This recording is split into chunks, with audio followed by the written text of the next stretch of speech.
जो 26 लोगों को आपने नोटिस जारी किया है, जिनके खिलाफ मुकदमा किया, तो जो घर में क्रिमिनल ट्रेसपास करके घुस के बारजाब तोड़ करके जो किया, उन लोगों के खिलाफ क्यों नहीं आपने उस सुसंगत धाराओं में मुकदमा कायम किया? एग्जैक्टली। आप जो है कानून के शासन की सरकार है, तो कानून के शासन की सरकार है तो उसमें जो जो जैसे दोषी है वो सब दोषी हैं। जो दंगा कराने का बिल्कुल दोषी है, जो उकसाने का दोषी है वो भी दोषी है, और जो उकसाने में पागल होकर के जो शामिल है है। वो क्या कहते हैं गोली चलाने लगता है, वो भी दोषी है। आपने तो सुप्रीम कोर्ट ने जो आदेश दिया है, आप उसके दुरुपयोग में जो है ये कार्रवाई करने जा रहे हैं। फलाने काटे जाएंगे तो राम राम चिल्लाएंगे। अब फलाने में समझ लिए कि कितना आपत्तिजनक बात बिल्कुल कही बिल्कुल। है। अधिकारी अपनी सनक बनाए रखने के लिए, चूंकि बीजेपी की सरकार है, विपक्ष जानता है कि अगर हम इसके खिलाफ सड़क पर उतरेंगे तो हमको गिरफ्तार करके जेल में ठूंस दिया जाएगा और तमाम गैर जमानती धाराएं लगा दी जाएंगी। ये जो ध्वस्तीकरण की कार्रवाई अब होने जा रही है सड़क चौड़ीकरण के नाम पर, बिल्कुल। तो इसके लिए भी सुप्रीम कोर्ट जिम्मेदार।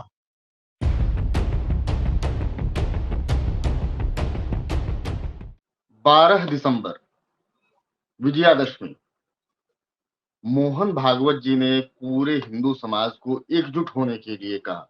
ये संदर्भ बांग्लादेश से संबंधित था कि वहां पर हिंदुओं के साथ अत्याचार हो रहा है, उन्हें एकजुट होना चाहिए, एक साथ रहेंगे तो सब बचे रहेंगे, सुरक्षित रहेंगे, हम पर शोषण अत्याचार नहीं होगा, और हम दूसरे पर अत्याचार नहीं करेंगे, और ये सब काम जो है एकजुट रहने के बाद जो है हम प्रतिकार भी करेंगे, लेकिन ये दायरा संवैधानिक होगा।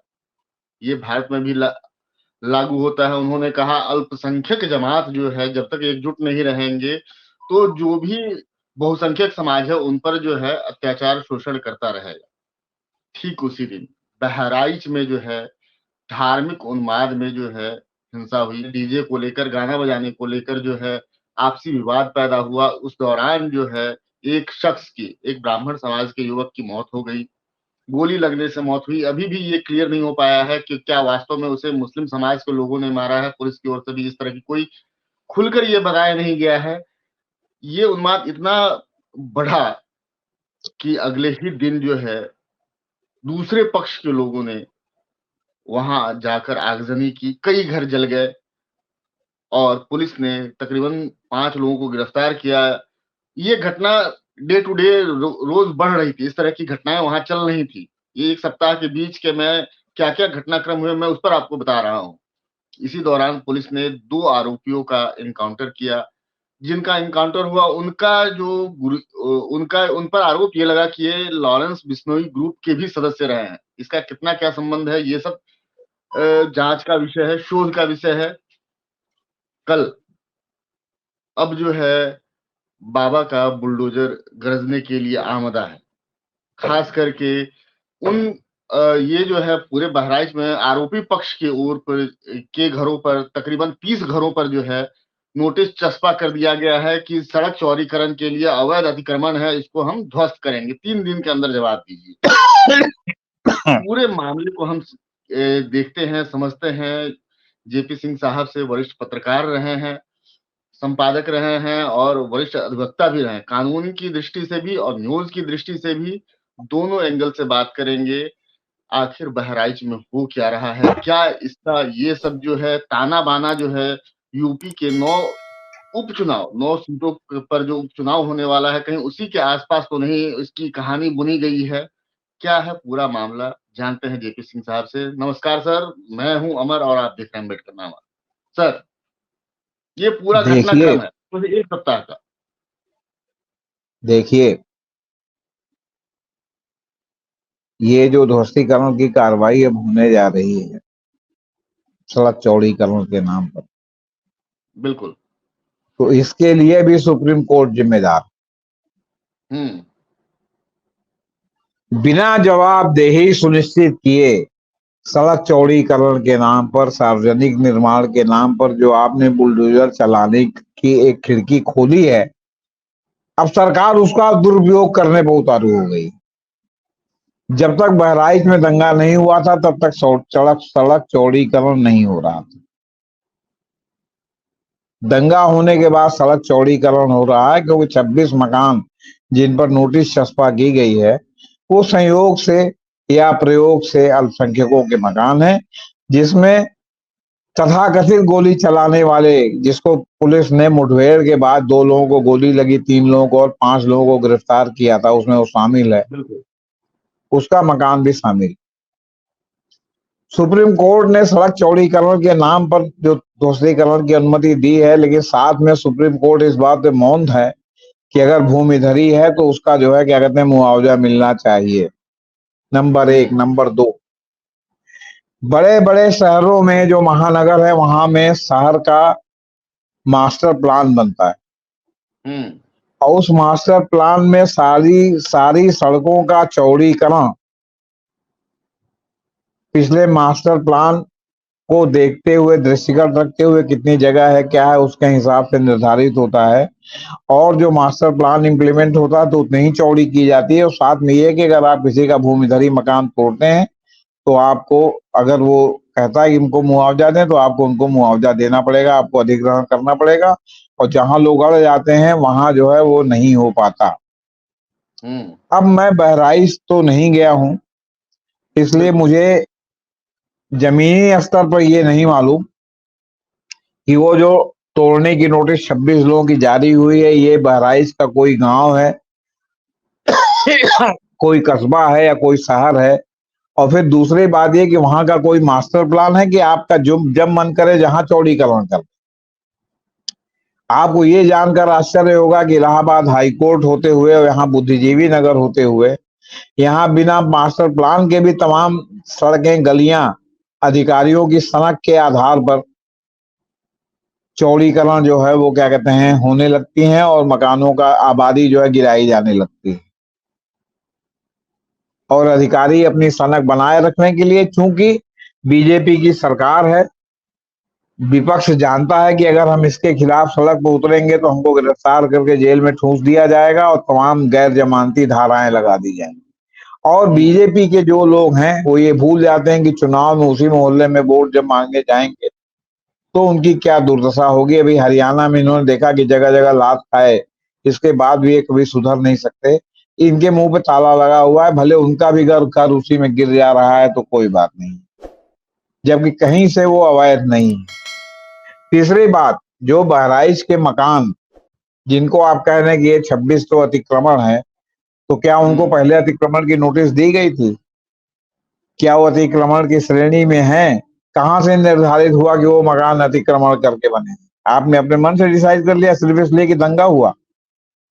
तीसरी बात, लगातार मैं फिर कह रहा हूं कि मैं बहराइच का नहीं हूं, मैं प्रयागराज में रहता हूं। जो print media, electronic media, social media पर मैं देख रहा हूं उसके आधार पर मैं कह रहा हूं जी बिल्कुल कि जो दंगे की शुरुआत हुई उसको राम गोपाल मिश्र जी, जिनकी हत्या हुई, उन्होंने ही उकसाया।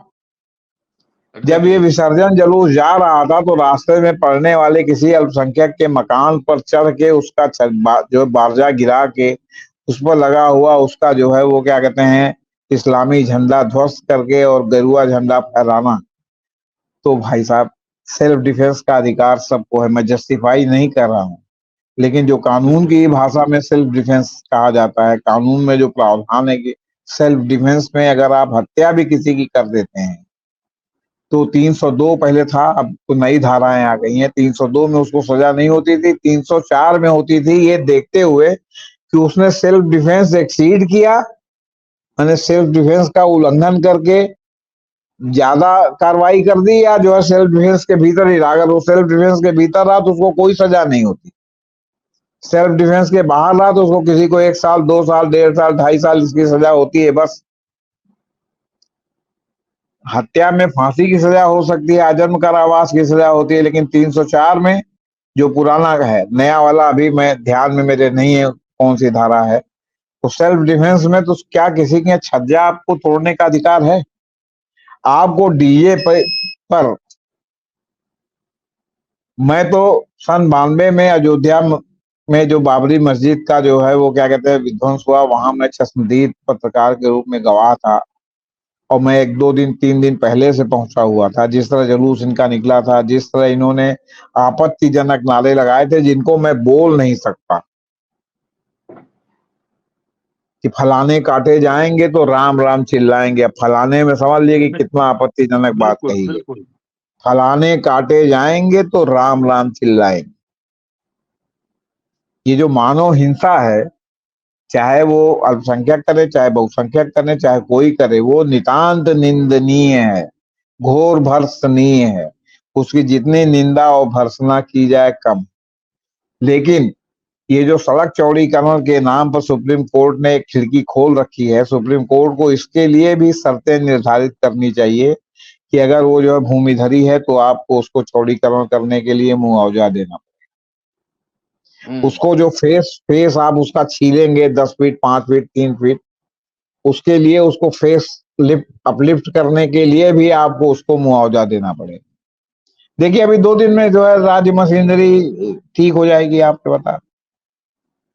क्योंकि जब मुआवजा देना पड़ेगा, जब आप बताइए जो बिल्कुल अवैध धारावी है बंबई का, दिल्ली का जो है तमाम, मतलब वो जो क्या कहते हैं स्लम एरिया है जो है अवैध जो है वो है, जब वहां से हटाया जा रहा है, सुप्रीम कोर्ट कह रहा है कि पहले आप इनका पुनर्वास कीजिए तब हटाइए।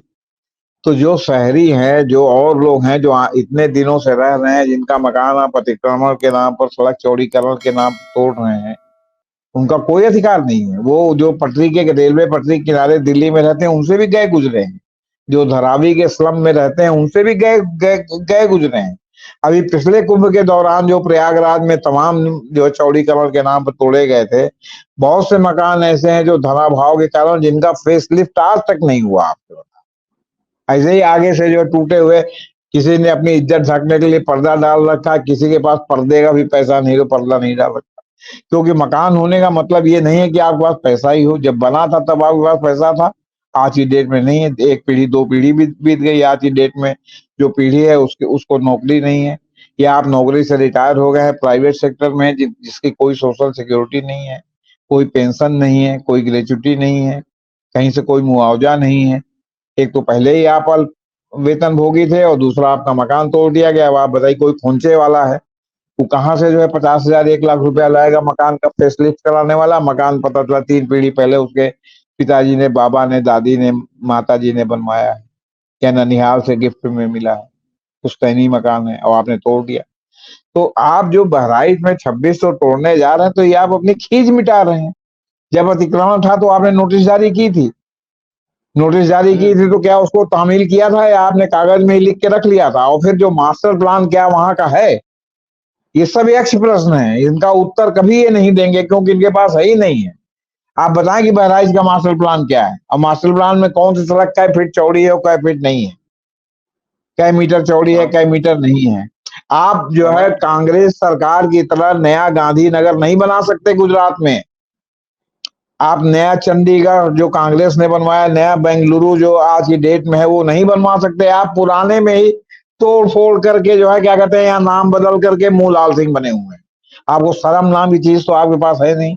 यहाँ तो सरेंडर करने की और जो है झुकने की भी एक सीमा है कि हमने तुमको झुकने को कहा था, तुम तो यार जमीन पर लेट गए। तो सवाल इस बात का है कि जो 26 लोगों को इन्होंने नोटिस दी है, अब वो 26 लोग सुप्रीम कोर्ट जाते हैं कि नहीं, उसको चैलेंज करते हैं कि नहीं, टाइम है कि नहीं, क्योंकि उनको एक पर्याप्त नोटिस देना पड़ेगा, उनको जवाब तलब करना पड़ेगा, और फिर ये कि अतिक्रमण पहले था कि नहीं था। फिर अतिक्रमण आप जब हटाते हैं तो फिर जो है वो क्या कहते हैं, बिना भेदभाव के सबका अतिक्रमण हटाइए, लेकिन वो भी कानून का पालन करते हुए अतिक्रमण हटाइए। आप तो अतिक्रमण क्या, भूमिधरी पे जो मकान बना हुआ है, अब आप कहते हैं कि 50 साल बाद आपका नक्शा नहीं पास था। 50 साल पहले जो नगर पालिका हुआ करती थी वो होते थे, वो कहते थे बनाइए। गांव में कोई नक्शा आज तक पास हुआ है? गांव को आप शहर में मिला लेंगे और मिलाने के बाद आप एक दिन कहेंगे कि आपका नक्शा पास नहीं है, तो आदमी कहाँ से नक्शा दिखाएगा उसका, जो है 50 साल 25 साल पहले जब नक्शे का कोई वहां गांव में प्रावधान ही नहीं था तब पास हुआ है। तो मतलब आप समझिए कि प्रशासनिक अराजकता, प्रशासनिक उत्पीड़न चरम पर है। मतलब जो अराजकता और उत्पीड़न जो है ना, वो एकदम चरम की पर की स्थिति है, आपसे बता रहे हैं। लेकिन भाई भजो राधे गोविंद, भजो राधे गोविंद, राधे राधे, राम राम, सिया राम, जय श्री राम, जो मन करे कहिए। बिल्कुल सर सवाल यहाँ राम एक राम और भी जपना, बात उठती है। पराया माल अपना। बिल्कुल। जी। सवाल यहाँ ये भी उठता है सर कि 26 घरों को ही केवल चिन्हित किया गया है, वो भी अल्पसंख्यकों का। क्या उतनी ही दूरी के लिए वो चौड़ीकरण होगा या फिर उसका और विस्तार भी होना चाहिए? ये अ, तकरीबन मान लिया कि ये वो एक ये ये अल्पसंख्यक ये हम बस्ती कह है। तो रहे हैं, हम तो कह तो रहे हैं कि पहले ये मालूम होना चाहिए कि बहराइच का गांव है कि बहराइच के शहर में जो है वो आता है, कस्बा है। फिर वो चौड़ीकरण जो है बहराइच की क्या मुख्य सड़कों का हुआ है कि वहीं से चौड़ीकरण हो रहा है, जहां आपके टारगेटेड जो है वो क्या कहते हैं, आपको ध्वस्तीकरण करना है। आपने तो सुप्रीम कोर्ट ने जो आदेश दिया है, आप उसके दुरुपयोग में जो है ये कार्रवाई करने जा रहे हैं, क्योंकि ऐसे तो आप अब तक तोड़ चुके होते। लेकिन सुप्रीम हम्म। कोर्ट ने जो चार्ट चढ़ा रखा कि आप नहीं, तो आपने कहा कि अब कैसे निकाला जाए इसका तोड़, तो आपने सड़क चौड़ीकरण का तोड़ निकाला। तो अब सुप्रीम कोर्ट को भी अगर मामला जाए तो देखना चाहिए, हाई कोर्ट को भी देखना चाहिए कि जो सड़क चौड़ीकरण हो रहा है उसमें बहराइच के सारे सड़कों की नवैयत क्या है। क्या चारों तरफ बिल्कुल। चौड़ीकरण हो रहा है, ध्वस्तीकरण हो रहा है, या केवल जो है टारगेटेड ध्वस्तीकरण है कि आपने उसकी आड़ में आप ध्वस्तीकरण करने जा रहे हैं। हम्म। तो सवाल बात यहाँ ये है एक ना, उठता बात भी है देखिए सर यहाँ कि फिर वही चुनाव वाली भी है। बात है कि आप इंटरव्यू में गए और इंटरव्यू जो ले रहा है उसने कहा कि मिस्टर सोनू, आपकी दाहिनी आंख बाईं आंख से छोटी है।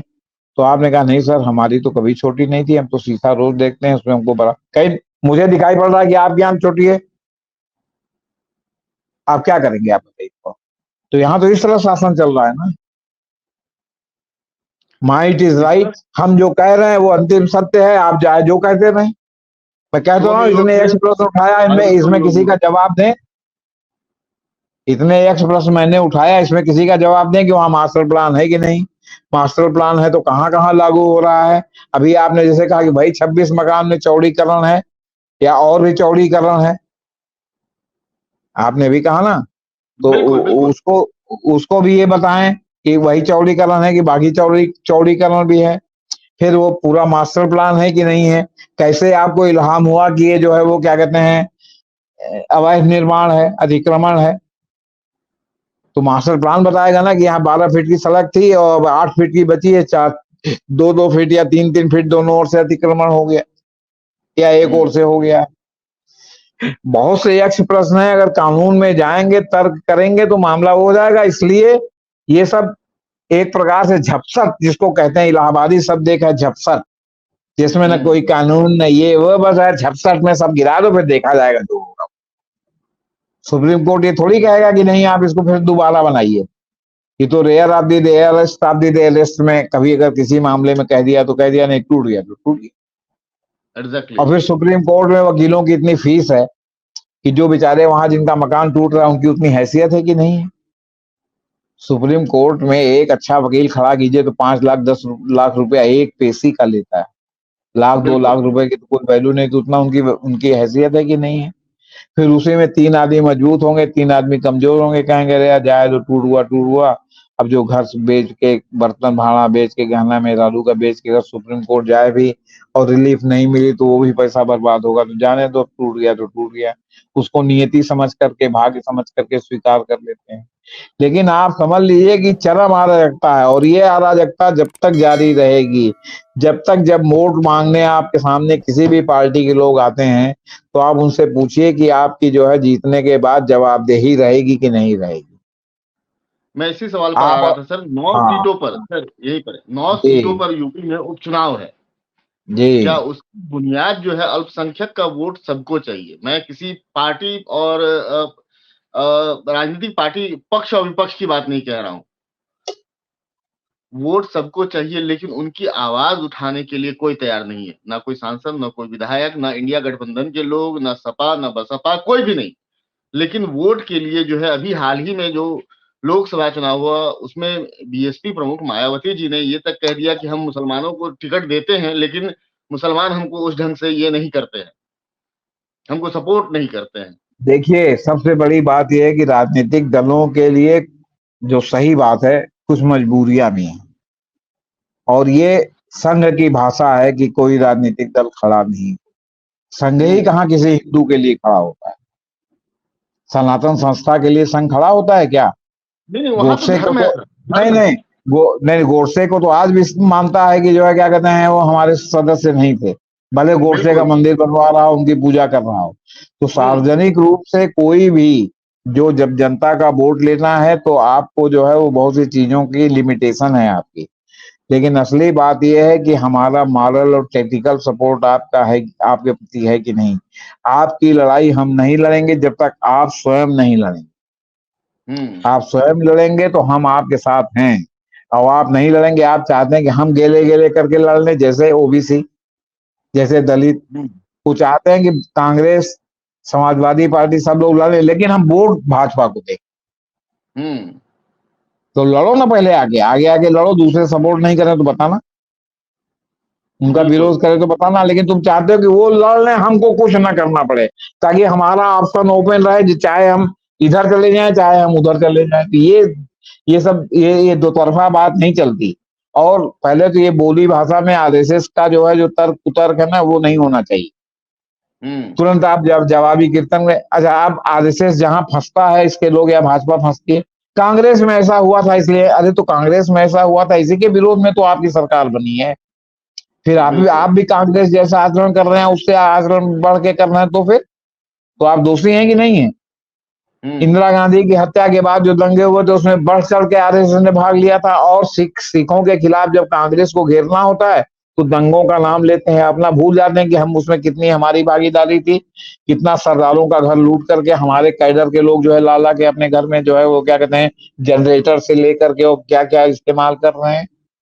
स्वेटर की दुकान एक लूट गई, जो है उनकी दुकान पता चला सारे जो है संघियों का जो है स्वेटर बन गया, उनका, उनके घर वालों का। तो जो स्वेटर पहन के फाड़ दिया आपने, उसका क्या। जो नहीं जानता नहीं जानता, मैं जानता हूं।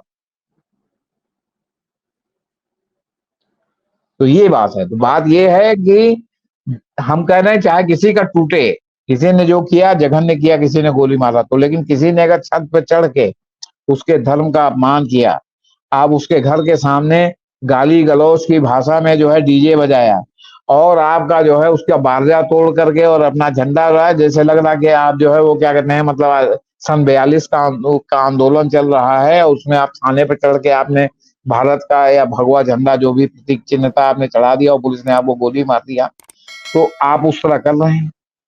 तो इसको जस्टिफाई नहीं किया जा सकता। मैं कह रहा हूं कि जो 26 लोग, जो अभी तक तो खैर 100 से ज्यादा लोग गिरफ्तार हो चुके हैं, 1000 पर अज्ञात एफआईआर है, जो 26 लोगों को आपने नोटिस जारी किया है, जिनके खिलाफ मुकदमा किया, तो जो घर में क्रिमिनल ट्रेस पास करके घुस के बारजाब तोड़ करके जो किया, उन लोगों के खिलाफ क्यों नहीं आपने उस सुसंगत धाराओं में मुकदमा कायम किया। एग्जैक्टली। आप जो है कानून के शासन की सरकार हैं, तो कानून के शासन की सरकार है तो उसमें जो जो जैसे दोषी है वो सब दोषी हैं। जो दंगा कराने का दोषी है, जो उकसाने का दोषी है वो भी दोषी है, और जो उकसाने में पागल होकर के जो शामिल है है। वो क्या कहते हैं गोली चलाने लगता है, वो भी दोषी है। बिल्कुल। हाँ। और अगर पुलिस नहीं आएगी बचाव के लिए समय से, तो लोग क्या करेंगे, मर जाएं। आता है अपना सेल्फ डिफेंस ना करें तो सेल्फ डिफेंस जिसको जैसे समझ में आता है वैसे करेंगे। अब गांधी जी को यह नहीं कि आपने एक गाल पर झापड़ मारा तो दूसरा गाल आया कर देंगे लोग, एक और मार लो। अब तो भाई आंख के बदले आंख, जान के बदले जान, जैसे वो वहां के जो राम गोपाल मिश्रा मरे, उनके उनके उनका परिवार कह रहा है कि उनको जान के बदले जान चाहिए, आंख के बदले आंख चाहिए। तो आप जिसका छत पर आपने तोड़ा, वो किया उसका भी तो कुछ कहना होगा कि हमको भी ये चाहिए। बिल्कुल। आपने आपने अपने लड़के को समझाया था कि वो जो है डीजे इतना गंदा ना बजाए, और जो है जा करके छत पर चढ़ करके किसी घर में क्रिमिनल टेस्ट पास करके उसका बारजा गिरा के उसका झंडा गिरा दे। क्या झंडा लगाना इस देश में जो है अपराध है? अपराध है तो पुलिस ने पहले क्यों नहीं चालान किया? एग्जैक्टली। कई सारे तो सवाल हैं सर, लेकिन इस सवाल के साथ एक और सवाल जुड़ गया है। सुप्रीम कोर्ट ने कानून की देवी जो थी, कानून की जो प्रतिमूर्ति थी, उनकी आंखों से पट्टी हटा दिया है और तलवार की जगह संविधान डाल दिया है। क्या अब ये देखिए, पूरे मसले को सुप्रीम कोर्ट खुली आंख से देखेगा या फिर बंद आंख से देखेगा?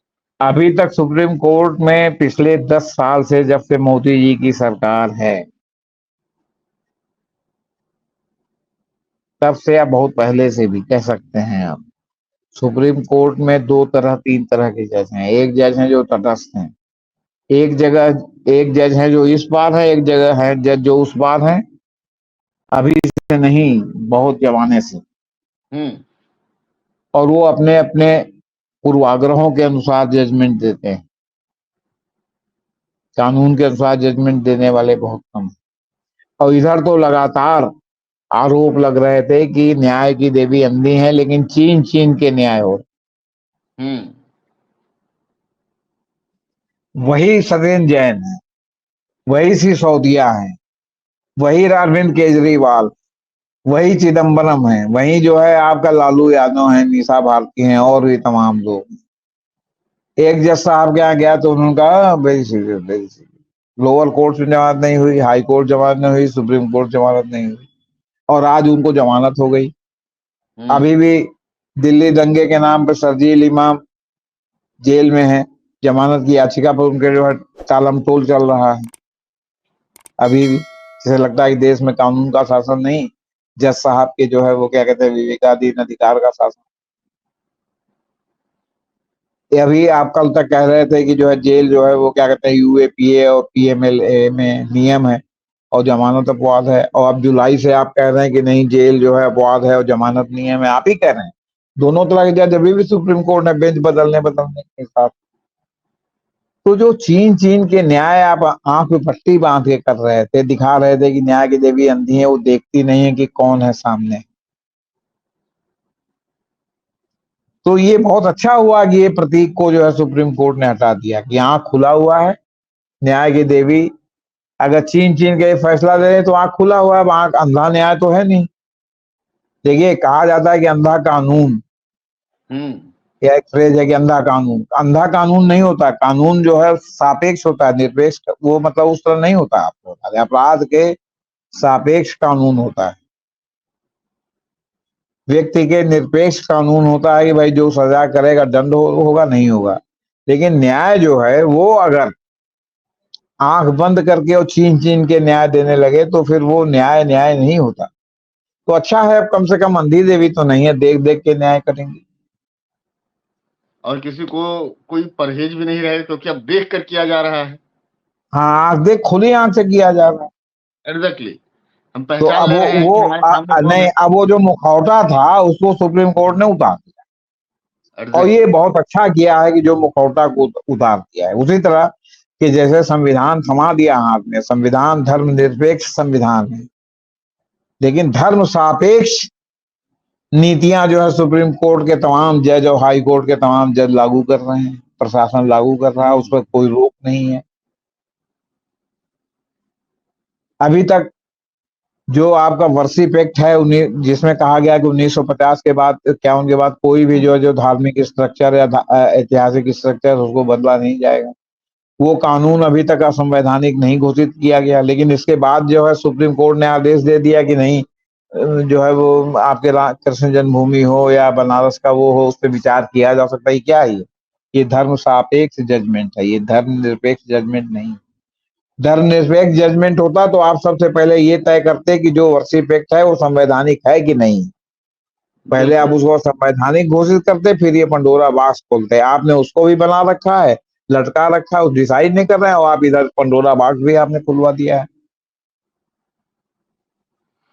बहुत बहुत तो शुक्रिया सर। ये जी जी, जी जी सर, कंटिन्यू करें तो प्लीज।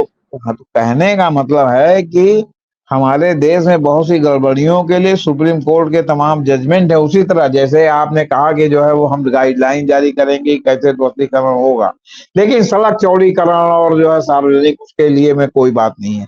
अब उसका उसकी आड़ में बहराइच में नोटिस जारी हो गई, अब क्या करेंगे आप? हम्म। तो आप बताइए कि वहां मास्टर प्लान क्या है, वहां कौन कौन से सड़क का चौड़ीकरण हो रहा, कितना अब तक चौड़ीकरण हो चुका, मुख्य बाजारों का, मुख्य रास्तों का कितना चौड़ीकरण हुआ।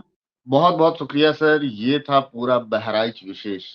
किस तरह से जो है सुप्रीम कोर्ट, प्रशासन एक दूसरे को कंट्राडिक्ट करने में लगा हुआ है, और सरकार जो है कानून बनने से पहले उसके तोड़ने के उपाय लगा लेती है।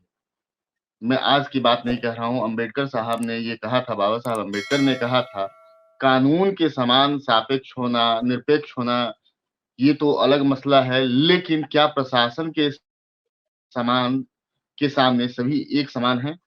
क्या प्रशासनिक अधिकारी जो है वो सबको एक दृष्टि से देखते हैं? अगर प्रशासनिक अधिकारी एक दृष्टि से सबको नहीं देखेंगे तो समाजीय भेदभाव, धार्मिक भेदभाव, जातीय भेदभाव इस देश से कभी नहीं जाएगा। और रही बात, इसके साथ-साथ विद्वान चिंतकों ने कहा है कि अपने किसी भी व्यक्ति को, समाज को, चीज़ को इतना पीछे मत ढकेलो कि वो दीवाल में सट जाए। जब दीवाल में सटेगा तो उसके बाद जो है उसको जो है प्रतिरोध करने के अलावा उसके पास कोई विकल्प नहीं रहेगा। हमें धर्मनिरपेक्ष और संविधान की बात कहते हुए संविधान को ताक पर रख के काम करना कहीं से भी न्यायोचित नहीं है। प्रशासन और सुप्रीम कोर्ट इस पूरे मामले को अपने संज्ञान में ले, सुओ मोटो का उनके पास विशेषाधिकार है, वो सुओ मोटो लेकर पूरे मामले को तफ़सील से देख सकते हैं कि आखिर इस पूरे मसले में क्या हुआ है, कौन पक्ष कितना दोषी है। अगर एक पक्ष ने किसी दूसरे पक्ष के समूह के लोग की हत्या की है, तो क्या उस पक्ष को ऐसा करने के लिए विवश किया गया था या नहीं? या ऐसे पक्ष ने जब किसी दूसरे पक्ष के घर पर जाकर ज़बरदस्ती घुसकर उसके धार्मिक झंडे को हटाना, उसके बाद भगवा झंडा फहराना, ये भी कहीं से न्यायोचित नहीं था। इस पूरे बातचीत का निचोड़ ये है कि हम किसी भी हिंसा को बढ़ावा नहीं दे रहे हैं, उसका खंडन करते हैं, हम इसका घोर विरोधी हैं, लेकिन बावजूद इसके इतनी सारी घटनाओं के बावजूद कुछ पुलिसकर्मियों के तबादले, लाइन हाज़िर, ट्रांसफर से ही क्या प्रशासनिक इतिश्री हो जाएगी? देखते रहिए, जुड़े रहिए अम्बेडकरनामा। हमारे चैनल को लाइक कीजिए, शेयर कीजिए, सब्सक्राइब कीजिए। इस पूरी घटना पर हमारी नज़र बनी रहेगी। 2 दिन का समय है, 2 दिन में देखते हैं आखिर क्या होता है। ध्वस्तीकरण होता है या नहीं, बाबा का बुलडोज़र चलता है या नहीं, या इस बीच में कुछ ऐसी चीज़ें होती हैं जो आपको जानना बहुत ज़रूरी है, उस पर भी हम अपनी राय रखेंगे, आपसे विचार जानेंगे। आपके दिमाग में भी, आपके मन में भी कोई सवाल उठ रहे हों तो हमें कमेंट कीजिए। कोशिश करेंगे अपनी चर्चा के दौरान उन सवालों के जवाब दिए जाएँ। बहुत-बहुत शुक्रिया। नमस्कार सर।